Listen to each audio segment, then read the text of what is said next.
It's time! It's time! You like that? You like that? Woo! It's Waxing Lyrical, baby. Hello, Waxers, and welcome to Waxing Lyrical with Mains and Duts. I'm your host, Mains, and my colleague in the danger zone in Rainford. It's Mr. Neil Dutton. How are we, Neil? Bloody freezing cold. Any reason? Just life? Just seems to be. It's got a little bit chillier the last couple of days in the old ice box around here. I have to say, like, you do live hundreds of miles further north than me, so it's almost beyond the wall. Some would say if you watch Game of Thrones. It is, to bring truth to a somewhat mythical concept. It is grim up here. It is grim up here indeed. Neil, week 15, we are in full-in fantasy playoff world and in the hunt for real playoffs. We have a couple of absolute classic games tomorrow. It's Wednesday recording this. We have Chargers versus Chiefs, which somehow is now really standing in the face for the 1 seed in the AFC. And then everyone's favourite Pittsburgh versus New England, which I think Pittsburgh believe is a rivalry, but my understanding on rivalries is both teams have to win for it to become one. Both teams have to matter, at least. Exactly. So, not going to focus on those games, but we are going to focus on. We're going to plug into the mains. We've got a couple of stories that I want to get into, which will lead into New England versus Pittsburgh. We also are going to then dive headfirst into helping you win your fantasy championships, with Neil giving you fancy darling and fancy loser, and then we're going to do our DraftKings daily fantasy teams of the week, and I'm picking Randall Cobb again just to annoy Neil. That's fine. You pick who you want. You haven't heard who my fancy loser is yet. Let's plug into the mains, Dutton. I know that around the NFL guys have the Andy Dalton scale, but I would like to coin a new one, the Kirk Cousins problem. And the problem is, for Kirk Cousins, his record is 5-13 in primetime games. I'd like to caveat this all, by the way, that I am fully aware that for the 90% of these, he played for Washington. So there's a reason that it may not be Kirk Cousins. It may be Washington who lost this game. But anyway, 5-13 in primetime. 4-24 against record against winning teams. Records against winning team this year. Big fat 0-5. Can't blame Washington for that. And his career road record is 12-23-2, and his career on Monday night is a spectacular 0-7. I guess, Neil, he's got 84 guaranteed. I think he gets $29 million next year. The Vikings sacked their offensive coordinator because of this. And it's not necessarily a Kirk Cousins question. It's a problem for 3 other teams, in my opinion, right now. The Kirk Cousins problem is also the Tampa Bay Buccaneers problem. It's the Tennessee Titans problem. And it's the Dallas Cowboys problem. And that is, what is good value for your NFL franchise to pay your starting, inverted commas, franchise quarterback when they are okay? You could argue that when it comes to paying supposed franchise quarterbacks, the okay designation doesn't exist. You either pay them or you don't. And if you don't, as we asked, if you remember, like 2 years ago, we asked Greg Cosell, regarding the situation with Kirk Cousins, and you asked him, is he what you would consider a franchise quarterback? And his answer was, compared to what? Yeah. So if is he a franchise quarterback compared to Drew Brees and Patrick Mahomes? No. Is he a franchise quarterback compared to what you'd have to try and pick up from not a great draft position in terms of, you wouldn't be picking too high, or what's on the free agent? Yes, he is a franchise quarterback, therefore you pay them as such. It's The concern is, although as it's been noted today that the salary cap is going up, so this becomes a slightly lesser of an issue, is that a lot of teams in recent years have become good by having a quarterback who is on a rookie contract and then being able to then fill their roster with talented players around that. The example of that at the moment is the Los Angeles Rams, and of course, I guess going forward will be the Kansas City Chiefs as well. It's just the wonder is,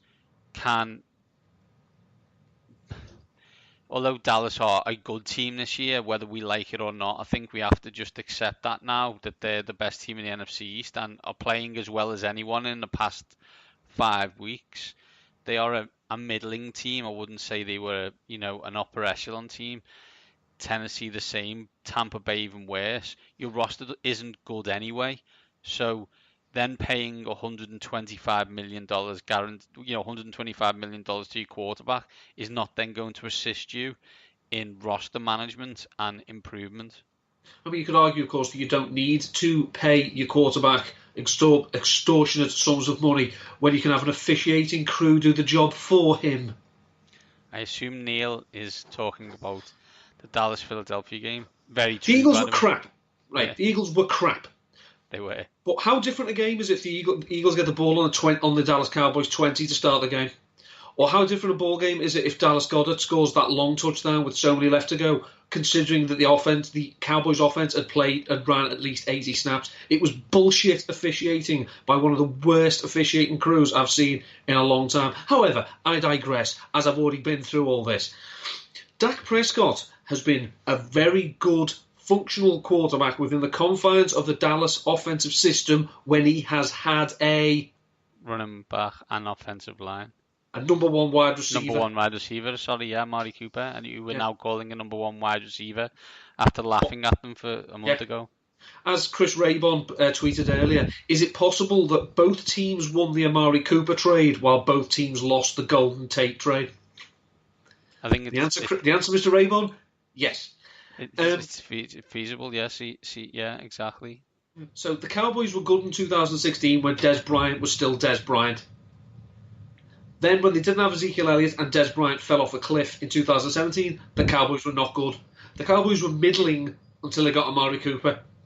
And now Dak looks great. Ezekiel Elliott looks even better. So the question therefore is, because they're going to have all these players coming in at once, Cooper's due a new deal, Zeke's going to be due a new deal, Prescott's going to be due a new deal. Now the thing is with Prescott, you could say, it's the draft capital. Yeah, it doesn't matter in the salary cap. If you're going to franchise him, you're going to have to pay him for that. Yeah. So if you franchise someone, you don't have the money to then pay the knockout contract for the wide receiver or the market-setting deal for the running back, you would think. The other teams in question that you're talking, Tampa Bay, it's still a question of who's going to be making this decision on Winston. Are you selling to a head coach, come in and work with Jameis Winston? Or are you asking a new coach, do you want to come in and work with Jameis Winston? Where do you want to go? It's a question of whether Tampa think they're a buyer or a seller. Yeah, I look and think, Winston has many flaws, but he probably has a bigger upside than, say, Cousins does, in my opinion. Anyway, the problem is although I could be argued that I could be completely wrong after Monday night, Jameis Winston's floor is considerably worse than Kirk Cousins, an example.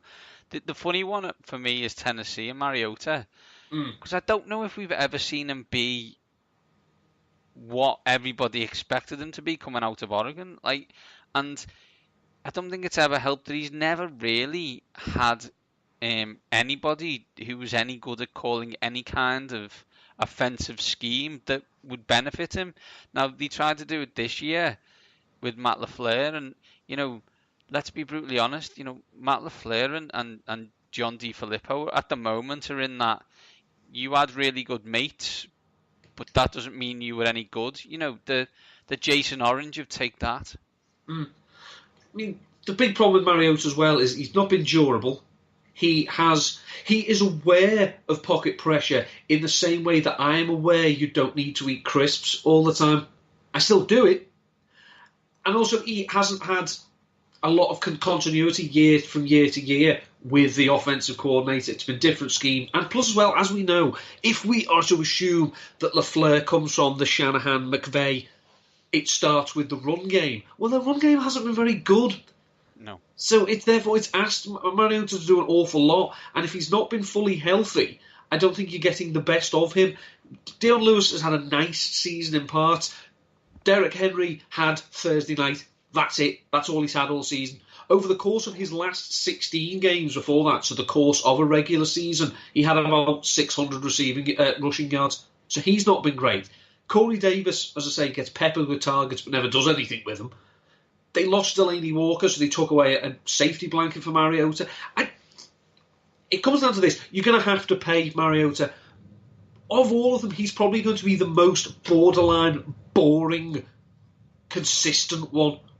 Whether he'll have, will he have the splash plays? Will he be the catalyst for a team to be successful? Probably not. Will he be the reason your team loses week after week? Probably not.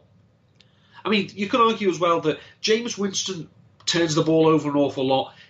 But a lot of his interceptions reek of arrogant or overconfident in the sense that I'm going to force this in here. Whereas, as we've said in the past, Kirk Cousins is the undisputed master of the what the hell did you just do? Throw.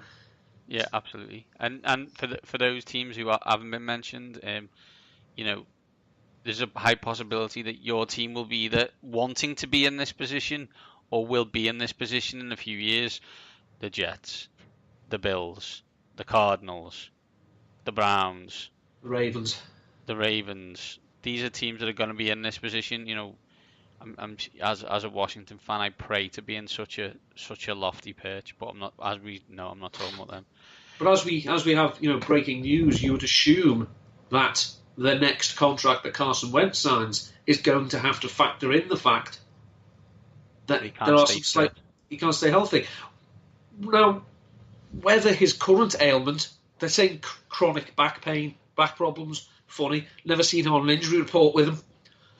I've had back problems. I know what chronic means. It doesn't mean all of a sudden it starts hurting. No, it hurts all the time. It's all right. It's all right on Wednesday. It only hurts Monday, Tuesday, and then when the injury report comes out on Wednesday, it's magically fine. Yeah, that's not chronic. I'm not a doctor, but I have watched every episode of House. But that's not chronic. So and plus the main harbinger of doom. I'm not going to deny that Carson Wentz is probably going to sit out the rest of the season. At this stage, I hope he does, because it means I can finally let go of this season. But the fact that it's Ian Rappaport who's coming out and saying chronic, yeah, you don't exactly bat 1,000 with your Eagle scoops, do you, Rap Sheet? So he's Philadelphia isn't his hotbed of information. But his Eagle source is basically whatever. It may as well be. It's whatever he can find scribbled in a bin. Because I don't know who in the Eagles is telling him stuff, but it's very rarely reliable. The only source he has in Philadelphia is the mustard he puts on his Philly cheesesteak. Onto the next, plugged into the main Stutton, and there were some spectacular losses at the weekend in a multitude of different ways. Some happening in the last minute and some not. But in terms of the grand scheme of things, which was the worst loss? New England at Miami, Pittsburgh at the Raiders, or the Rams at the Bears? I think it's the Pittsburgh one, because the Rams, the Bears are a historically good defense. In the age we live in, they shouldn't be as good as they are, but they are. The Patriots, what, are they not going to win the AFC East? They're not going to get one of the 1 or 2 seeds? Yeah, that's fine. The Steelers have done this before. They will do it again, and they will continue to do it again under Mike Tomlin. They played down to the level of the competition in a game that they should absolutely annihilate the opposition. Now, I'm not, Did I give you that stat, Neil? And let me try and see if I get it right. Since 2007, there's been something like 90 road teams who have been favoured by 10 or more points. In that time, only 7 have lost. 4 of those have been coached by Mike Tomlin. Yeah. And what Tomlin doesn't do himself any favours when he comes out with floaty phrases like rhythm of the game. When, as you pointed out, the rhythm of the game was punt, punt, punt, field goal, punt. But also when it comes out and says, we didn't know what was actually wrong with Ben because we couldn't do an X-ray because the machine in the Coliseum was that out of date. Pick which bullshit story you want to tell us and stick to it. Can we just, on the Coliseum, we need to be perfectly clear now. It's 2018. Like, you need to be able to do something about the field after the A's stop playing baseball. This isn't fucking rocket science. Let's just get this clear, right? We whether Steph Curry likes it or not, we put men on the moon, so we should be able to sort this out. Like, Oakland. I know that you're not happy that your team's leaving, but if you're going to leave them in that shit tip, these things are going to happen. But they didn't happen to Oakland. They didn't happen to this time. I find it on the Rams Bears, Neil. This isn't an issue for the Rams this year because they're either going to play playoff games in Los Angeles or a dome. The question becomes, and I found this I'm going to steal a thing from the Fantasy podcast on the Ringer. Where Danny Heifetz says he's from New York and he's moved to LA, and people in LA have two types of things: one where they don't wear a jacket and one where they wear a light one. And Jared Goff is from California, and he said don't trust anyone whose Instagram never has them in a heavy coat. And he looked through Jared Goff's Instagram and he's never even had a coat on. No. So if you don't think he was cold, that's why it assisted in throwing him 4 interceptions. That's why. Yeah. Is from Cal, played at Cal, plays in LA. Who'd have thought the cold Sunday night in Chicago? By the way, I've been to Chicago in December. Cold don't do it justice. Especially down at Soldier Field. Yeah, it's not for the faint-hearted. I think that they're still in line for the 1 seed. So that's okay. I think you're right on Pittsburgh. They're lucky they don't have to play Baltimore again because that would probably put them to the end. Let's be honest, it's going to be 4 defeats on the spin after Sunday. Yeah, because they never beat New England, and then I think they've got the Saints the week after as well. Yeah. So that's Saints. That's a must win. Serious defeat. It's must win. And we've seen that the Steelers under Tomlin of late don't do must win. No, and I mean, let's be honest. The New England one was the funniest because everybody likes laughing at good teams doing bad things, and Rob Gronkowski's one of if not the greatest tight end of all time. But if you don't laugh at a slow big guy almost falling over trying to catch a small fast guy, you don't live in the world I live in. I've fallen and I can't get up. Exactly right. But in the grand scheme of things, it doesn't. I don't think it affects them that much, especially considering as I would say, in the Manchester United 90s situation, the one team they desperately needed to lose, i.e. the Houston Texans, miraculously lost at exactly the same time. So, it was great, though, that the commentary for the Miami Miracle was Iron Eagle. The only way it could have been better, could you imagine if it had been Gus Johnson? I think we'd have lost him. The thing that we all miss now is if you're becoming a regular NFL watcher, say in the past 5 or 6 years, is that Gus is on Fox doing college, and we don't get Fox college games in the UK, and so you just not easily anyway. You don't get them on BT Sport, for example. So it's really sad that you don't do it. If you've never heard Gus, can I recommend Gus Johnson, Brandon Stokely? Just put it into YouTube and let the magic happen. Just the only word you should be looking out for or listening out for is wow. He's special guy. And as you said, Dutton, you're right. Only Iron Eagle in the NFL cruise could do that justice, and he did. Kevin Harlan maybe, but I think Iron goes that little bit more over the top. I'm not sure I'm not sure that was a Holy Toledo moment though, but there you go. No, That's just yeah. me. That's it for the plugged into the main situation of the show. Let's move on. Let's go fantasy. It's playoff time. Deep down in the playoffs, where other people are playing, not me. So Neil's going to help you out, giving you a good and a bad, a yin and a yang. Here's his fancy darling to start you off. Hello, darling. Obviously, the fancy season is over and coming to an end, but if I can offer one bit of advice to anyone for 2019 and any season going forward, try not to start 2-7, because the 5-game winning streak you then go on just pisses you off.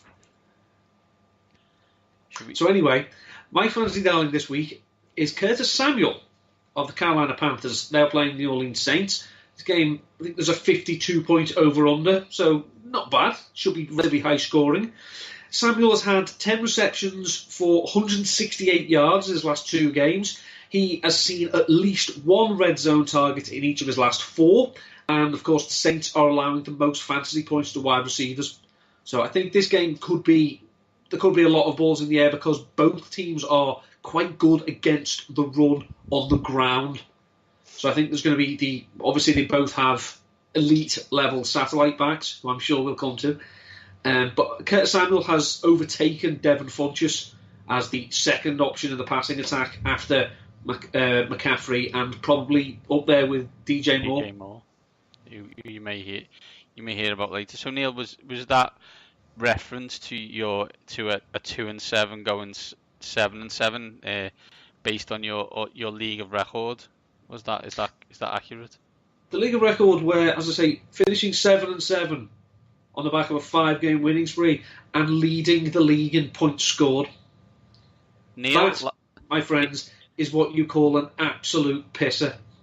Last week, I scored 111 points in our league, which in our league, and given the way it works and whatever, is a lot.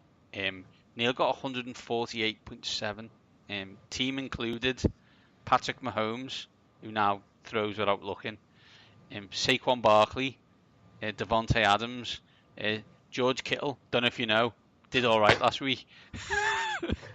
Even his kicker, it was Brandon Mayer from the Dallas Cowboys. Oh, by the way, just to add salt into wounds, as he was playing me, he picked up the New York freaking Giants as his defense and special teams. I honestly don't know why I started so badly.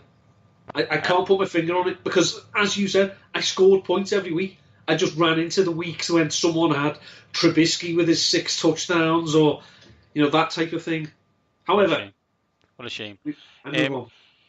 It's not, the reason you didn't win is not because you picked a load of your fancy losers, Neil, but here's another one to add to the list.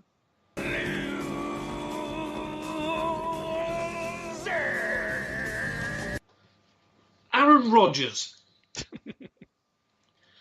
21 of 32 for 196 yards and 2 touchdowns against the woeful Atlanta Falcons defense. That's 6.1 yards per attempt.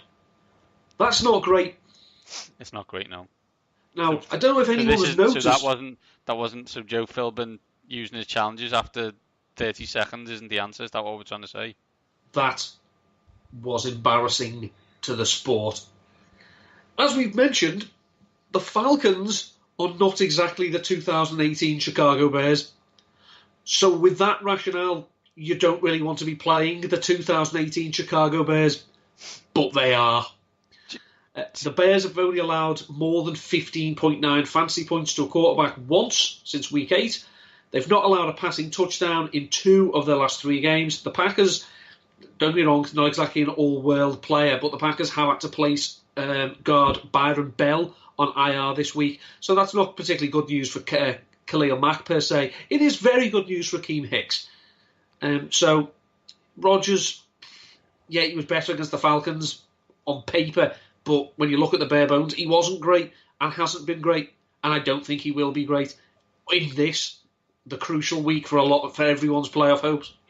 I do agree with you, Neil. There's one thing I'd like to bring into the equation. If Everton Football Club signed Kylian Mbappe, Cristiano Ronaldo and Messi, and then had the greatest defence of all time, and then came up against a Liverpool team including me, you, and Chal, and Symes, and Esposti in goal, do you know what would happen? We'd win 1-0. We'd win 1-0. So I understand what you're saying, but I'd like you to go and speak to any Chicago Bears fans to see how they think they're going to get on against Aaron Rodgers this week. The Everton to Chicago comparison is woefully unfair. I just like bringing up, the old lady and whatever. That's it from a standard, and obviously from DFS point of view. We're now going to give you our full DraftKings daily fantasy teams of the week, so you can help you make some money. Mains and Duts. Daily fantasy team of the week. Show me the money. I think the person I played in DFS last week wasn't listening to us because they picked George Kittle as their tight end, and in a PPR league, I think that won them on its own. But there you go. Have you seen the Shanahan mic'd up? Yes. From the way it was Sherman who told him that's his 1,000, but then when he apologised at the end, says, "I'm sorry, I couldn't get you the 5 more yards." We'll get on this week. We've got a few weeks left. Don't worry about it. Usual fare. You got 50,000. You need to get a quarterback, 2 running backs, 3 wide receivers, a tight end, a flex, and a defense and special teams. Neil, who's your quarterback? Just a quick one. When you said about making money, it has been announced that the 2020 NFL draft will be in Las Vegas. Yummy. My quarterback, 6,500, is Drew Brees. The Saints are playing the Carolina Panthers. Brees had 15 touchdown passes in 4 games before only 2 in his last 2. The Panthers have allowed multiple touchdown passes in 10 of the last 12 games. I do think this is going to be a high-scoring game. I do think it will be something of a get-right game for Brees going into their playoffs, not necessarily worrying about ours. Yeah, I don't think they do worry about ours, Neil, no. My quarterback is actually a running back. Just happens to be able to throw it dead far, not quite accurately, 5,800, playing the stinking Detroit Lions. It's Josh Allen from the Buffalo Bills. Second in rushing yards in the NFL in the last 3 weeks. Despite the fact that I'm told, I'm looking at his metrics, wasn't a big runner in college. Wasn't a big runner in college. Well, you look at him; he's athletic, right? He's a tight end. Well, exactly. You sent me that tweet. He will be great as a tight end in the NFL one day. However, he's playing Detroit, who aren't good, and the Lions have. The Lions haven't allowed double-digit fantasy points to quarterbacks in either the last 2 games, but that rushing floor just. This is the thing. The issue is they don't need to because they haven't been able to stop the rush either, and Josh Allen can run. Detroit's a weird team, like the crap. You say weird, the crap. But what I mean by that is that they fired their coach because 9-7, 10-6 every year wasn't good enough. Want to be 9-7 and 10-6 this year in the NFC North or in the NFC because that'll get you in the playoffs. Yeah. Cool though, well done. I know he was a zombie and his face didn't move, but he's always a day late and a dollar short. He's better than a dude with a pencil behind his ear. Who Bill Belichick couldn't wait to get out of New England, basically showed him the door. What does that tell you? Exactly, absolutely. It's that line that I think it was Roddy Piper once said. He taught him everything he knows, but he didn't teach him everything he knows. Exactly. Who's your running back one, Neil? Christian McCaffrey, 8,700. Saints have allowed 4 receiving touchdowns to running backs this season, which is tied for the 3rd most. McCaffrey averages 7.6 targets per game, has 100-plus yards from scrimmage in each of his last 6 games, and has multiple touchdowns in 5 of the last 7. And is now the goal line weapon of the Panthers, because Cam Newton don't run no more. Cam Newton is not doing a lot of things at the moment, and that should be really concerning for Carolina Panther fans, especially as I was hearing that the shoulder injury that he's got, that they're saying is okay or not okay, is the same injury that Andrew Luck had. Yeah, but in 2 years it'll be fine. It will, yeah, exactly. Christian McCaffrey, really good at football. Glad I was right on that one. My running back one is David Johnson. He's playing the Atlanta Falcons, 7,100. I don't like Atlanta. I really don't. Aaron Jones got 16 points against Atlanta last week, as we found out from Neil. David Johnson averages 20 rushes a game in the last 4 weeks, and last week caught 10 passes as well. For 8 yards. I know, but it's PPR. Your bet, Noah. You got to use what you got to use, right? Use your running back too, Neil. Alvin Kamara from the same game as the previous 2 selections. I literally cannot wait to find out who you've got at the bottom of this thing, because you've got now £0 and 0 pence left. Kamara is 7,800. The Panthers are allowed the 6th fewest running back fantasy points this season, so probably not a Mark Ingram game. Kamara sees around 7 targets per game himself and does have multiple red zone carries in 10 games this season, with 7 in his last 3. So if Drew Brees is going to get right, he's going to go with Alvin Kamara to get him right. My running back 2 is Joe Mixon, playing the Oakland Raiders at home. No AJ Green, no Andy Dalton. The offense now literally goes through Joe Mixon. And at the moment it's working out well. 6,100. You get Joe Mixon against the Oakland Raiders, who won their Super Bowl last week, so I expect a massive blow up this week. Mixon is second among all running backs with 15 runs of 15 or more yards. He's 7th in the NFL with 7 goal line carries. He has averaged 129 yards from scrimmage in his last 3 games with 14 receptions. So he's not losing out to Giovanni Bernard per se. Raiders have only allowed 117 rushing yards in total to the Chiefs and the Steelers in the last 2 weeks. But for various reasons, the Chiefs and the Steelers were both missing their primary running back. I think one of them played a tight end. I think one of them played a tight end at running back. If you listen to every fantasy show last week, everyone was talking this. Oh well, he's tight end eligible, yeah, but he's also not very good. If anyone remembers during the off season, during the pre-draft process, when I was writing the Rotoviz scouting index for tight ends, the first week, Jalen Samuels popped up on it, and I said, I will not be writing about this man for the rest of the off season because he is not a tight end. He's 5'11". And he was £210. That's not a tight end. The Raiders did allow rushing scores to running backs in each of the last 2 games. They have allowed the 2nd most rushing yards to running backs this season, while running backs have seen 31 goal-to-go opportunities against them. So that's targets or carries.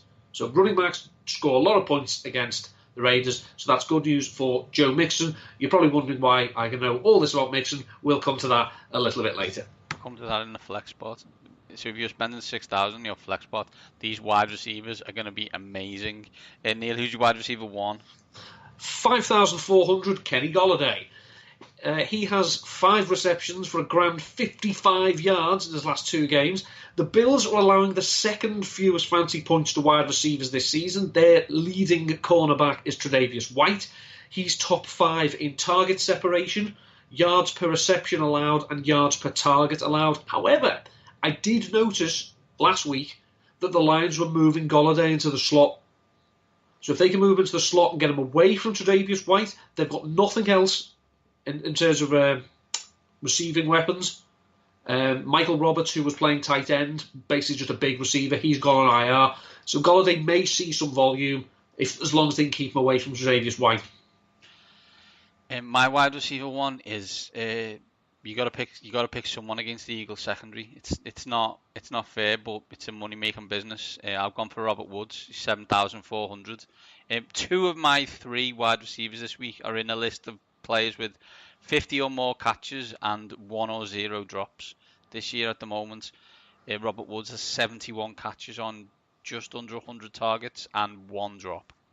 And he is the most consistent Rams wide receiver, especially with no Cooper Kupp. So he's not going to give you the 30-point game, I don't think. But no, for what he will offer you, he's not a terrible option. And as you say, the Eagles... It's tough to say when a wide receiver gets 219 yards and 3 touchdowns, but the Eagles' defensive backs were not terrible. They just couldn't cover Cooper. Everyone else they shut down, but unfortunately... It's a talent issue, right? Like you can be dead, you can be as good as you can be, but if he's infinitely more talented than you are, you're gonna have an issue, right? Yeah. Who's your wide receiver 2, Neil? Wide receiver 2 is D.D. Westbrook, because one team is going dramatically downhill, Oh my God. and I'm picking on them. I So picked you on them should last be. week, say with the Giants defence. D.D. Westbrook is not getting a huge ton of volume, but he does have at least one 20-yard reception in each of his last 3 games. He also lines up in the slot 75.6% of the time, and Washington, as you will know, cannot cover slot receivers. Just can't do it. Can't So- do anything. Can't Yeah. can't do anything. Like literally since the point that Alex Smith broke his leg, like if you would have put traffic cones out, in charge of personnel, in charge of recruitment, in charge of PR, in charge of coaches, in charge of defense and defenders and the offense, I think we would have done better than we've done. Not gonna argue with you. The Jaguars are going with Cody Kessler, so you don't want to give him difficult throws to make. So a man lining up in the slot against a team that can't defend slot corners, I'm not saying he's going to pepper Westbrook with targets, although Westbrook did get 10 targets last week. So Yeah, you're right to pick a Jacksonville player, and that's that. If you think that shows you how bad Washington are, that you're picking a Jacksonville player in a fantasy game.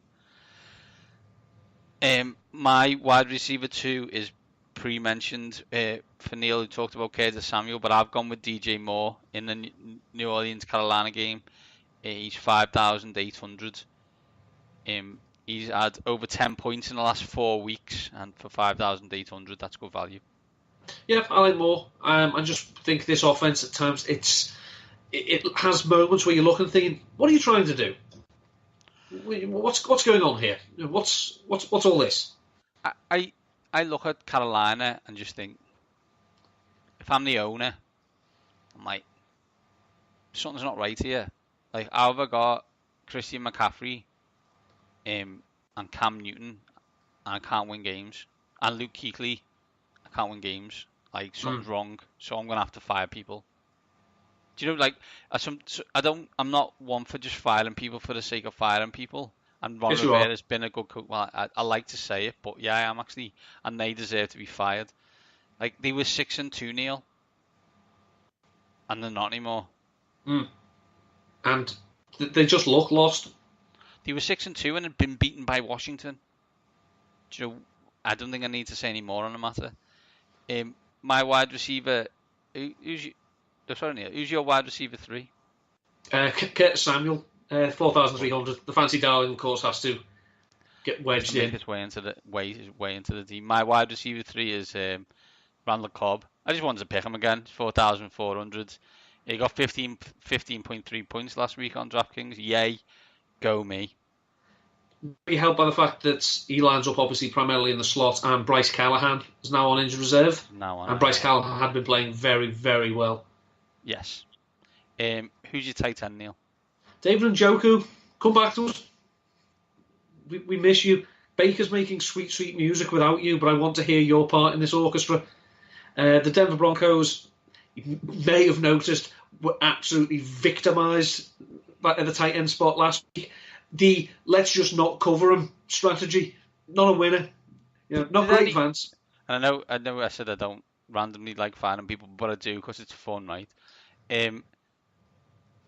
Why is everybody still in their job in Denver? Like? Oh, God knows. I just think Elway just can't be bothered paying him. Just pathetic. He doesn't want to pay people not to work for him.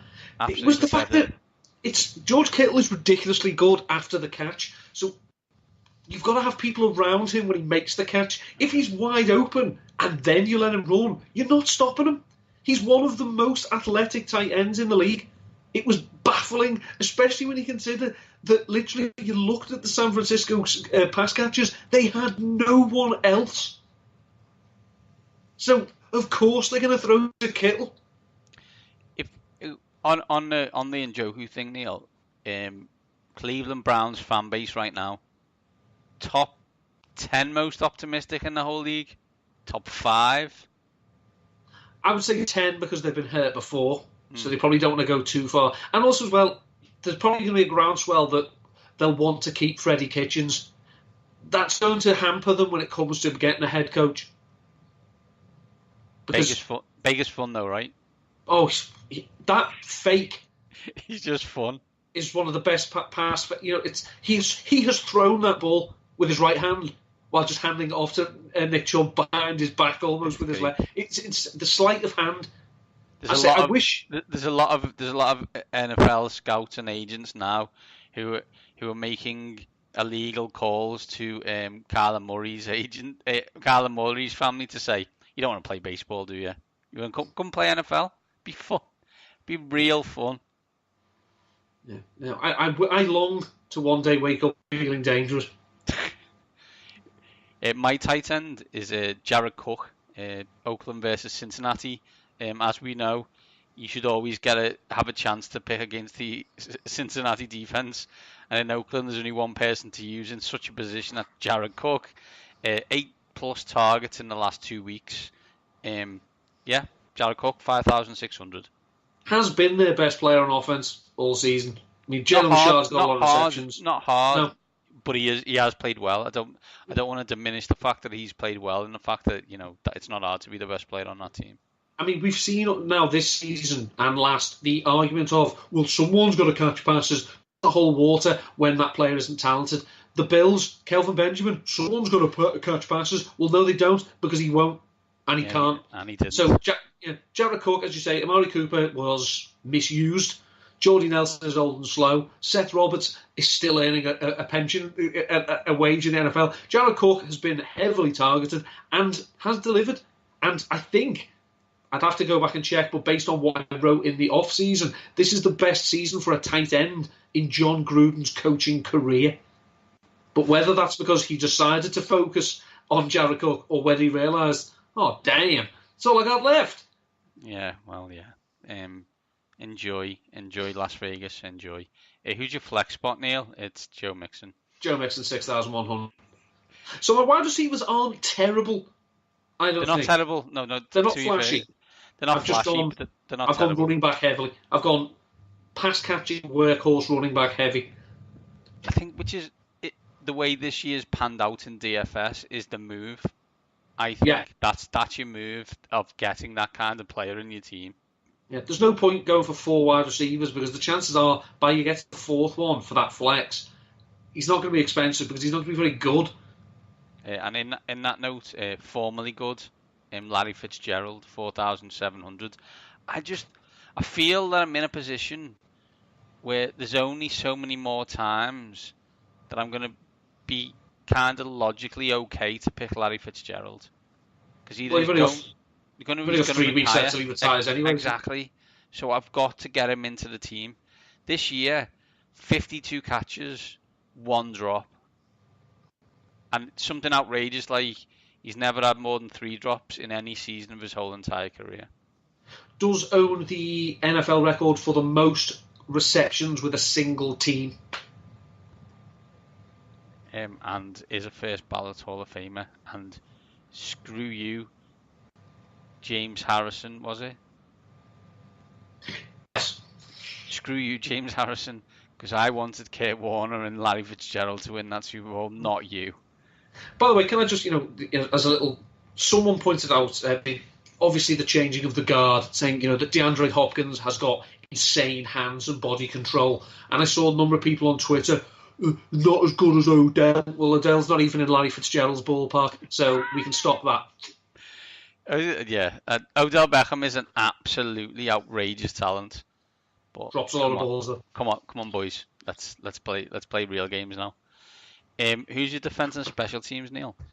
The Baltimore Ravens. They're $3,000. They are playing the Tampa Bay Buccaneers. Tampa are always good for a turnover. Yeah, I looked at that and I'm thinking, yeah, and then I looked down and for $100 less, I could get the Chicago Bears, and I thought, this is interesting because there's a chance that they'll be the Chicago Bears against Green Bay, poo their pants, and lose 31-24. However, in heartbreaking fashion. While doing that, they were probably 24-0 up after 2 interceptions and 4 sacks. And I get points for sacks and interceptions, so I'll take that. Thank you very much. 2,900. Adam ranks Chicago Bears. Bear down. Indeed. Let's go back through the team, Neil. Who's your quarterback? Drew Brees. I've got Josh Allen, running back 1. Christian McCaffrey. I've got David Johnson, running back 2. Alvin Kamara. I've got Joe Mixon. I'm still going Kamara. Running back, wide receiver 1. Kenny Golladay. I've got Robert Woods, wide receiver 2. D.D. Westbrook. I've got DJ Moore, wide receiver 3. Curtis Samuel. Randall Cobb, tight end. David Njoku. For the 57th week on the run. And I've got tight end, is that Jared Cook. Who's your flex, Neil? Joe Mixon. I've got Larry Fitzgerald. Any defense and special teams? Baltimore Ravens. I've got the Chicago Bears. Neil, prior to Sunday games, where can people read you and listen to you apart from here? Well, from here, obviously find me on Twitter at ndutton13 for really good takes. I had a weekly stats article for Number Fire that was up earlier this week. Game level similarity projections for quarterback and tight end. They're out already, or they will be by the time you listen to this. Not long left now, so get them in while you can. And the wide receiver usage report as well, looking back on the most targeted wide receivers from last week. I'll be hopping on the phone with Nat on Sunday on TalkSport. And also, if you can, I'll tweet out again. If you are in the Manchester Northwest area, there is an NFL gathering in Manchester. I forget the name of the venue. It's not a very good advert, but as I say, I will tweet it out. It's arranged by friend of the show, Liz, NFL Girl UK. So I'll be there on Saturday, and hopefully get a chance to break bread with another friend of the show, Jeff Reinbold. It'll all be good. It's being hosted at the Brotherhood, Manchester, Neil. There you go. It's at Mount Street. So there you go. And it's joined by the one and only Jeff Reinbold, who I see there. Fantastic. Mm-hmm. Well, enjoy that, Neil. I am at Mandy7. Follow me on Twitter. If you don't like Liverpool, I wouldn't follow me at the moment because I'm flipping unbearable. That's a very evergreen comment. Yeah, thanks. Although you can listen to me every now and again. SMH, my SMH at the Washington semi-professional football team. Fantastic. Together we are at waxing_lyrical. If you want to join the conversation, as they say, drop us a tweet. I'm sure we'll answer it back. And that's it, Neil. Week 15 is upon us. Enjoy Chargers Chiefs, everyone. Should be a classic. And I'm not going to lie, I'll be rooting for Phil and the team from formerly of San Diego. These top guys are out.